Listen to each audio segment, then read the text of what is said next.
BNP কোনোদিন জোর করে ক্ষমতায় আসে নাই, বারবার নির্বাচিত হয়ে দায়িত্ব নিয়েছে।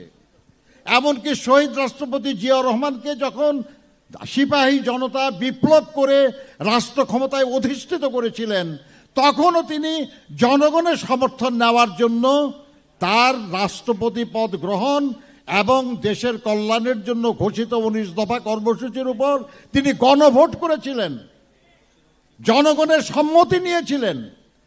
বিএনপি তো সেই দল।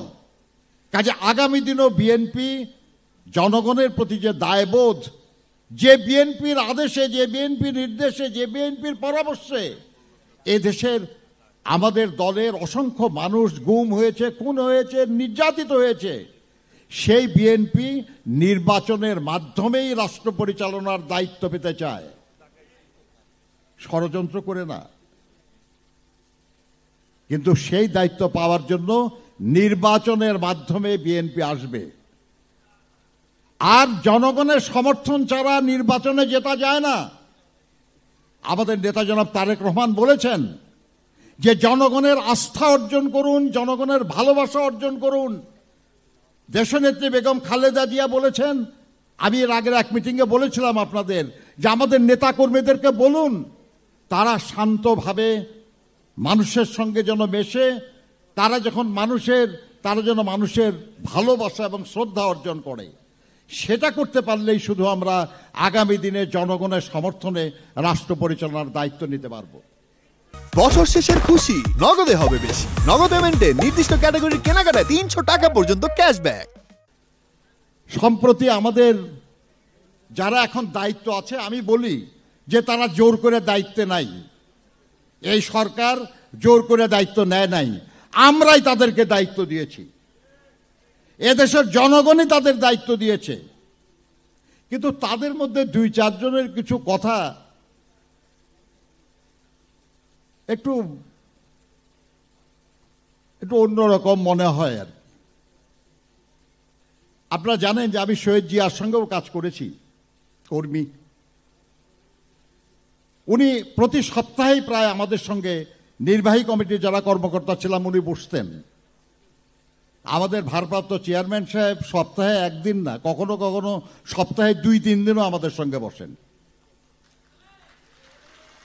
আপনার একদিন ওরকম ধানমন্ডি অফিসে আমরা মিটিংয়ে বসেছি, তা আমাদের একজন সাংগঠনিক সম্পাদক ছিলেন শাহ আব্দুল হালিম, উনি ইন্তেকাল করেছেন, আল্লাহ বেহেশত নসিব করুক তাকে। জিয়া রহমান সাহেব বলতেছিলেন যে আজকে অনেক পরিশ্রম হয়েছে, আমরা একটু বেশি সময় করব না, জরুরি কিছু বিষয় থাকলে বলেন। হালিম সাহেব হাত তুললেন, জিয়া রহমান সাহেব বলেন। তারা একটু সংক্ষেপে বলেন, বলে স্যার আমি টেলিগ্রাফিক্যালি বলবো। বলে টেলিগ্রাফিক্যালি বলা মানে? বলে স্যার টেলিগ্রাম করে না, ওয়াইফ সিরিয়াস কাম শার্প, ওই রকম সংক্ষেপে বলবো আর কি। ওরা বলেন, হাসি দিচ্ছেন, বলেন।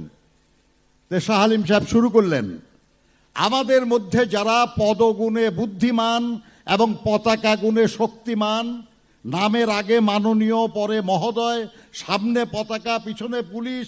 জিয়া রহমান সাহেব বলছে, ভাই ভাই রাখেন রাখেন রাখেন, কি হয়েছেটা কি আসলে? তখন উনি বললেন আর কি যে কোনো এক মন্ত্রী তার সঙ্গে একটু অন্য করেছে আর কি এটা। তো উনি জিয়া রহমান বললেন যে আমি বলে দেবো, কেউ আপনার নেতারা বড়, মন্ত্রী বড় না, নেতা বড়। জিয়া রহমান সাহেব বললেন। আমরা একটা কথা বলতে চাই আর কি, যে বলা আছে যে আছে কেউ কেউ যারা পদগুণে বুদ্ধিমান, পতাকা গুণে শক্তিমান। যেমন আমার পদ আর কি, আমি স্ট্যান্ডিং কমিটির মেম্বার, মনে করতেই পারি আমি আর কি যে সবার চেয়ে আমি বুদ্ধিমান, তাই না? কিন্তু আসলে কি তাই হয় কখনো? আপনি আমাদের এখানে সামনে যারা আছেন তার মধ্যে অনেকেই আছে কোনো না কোনো ব্যাপারে হয়তো আমার চেয়ে বেশি বোঝেন। সম্মান আমাদের পরস্পরকে করা উচিত। কিন্তু কেউ কেউ আছে যারা নিজেকে খুব বুদ্ধিমান মনে করেন, ওই পদের কারণে আর কি। এর আগে মনে করতেন না, এখন মনে করেন পদের কারণে আর কি।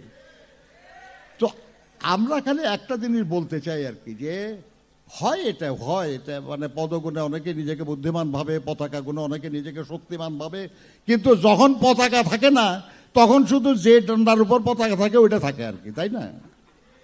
তো যেমন আওয়ামী লীগের এখন অবস্থা আর কি, তাই না? এখন তো পদও নাই, পতাকাও নাই, তারাও নাই, তাই না?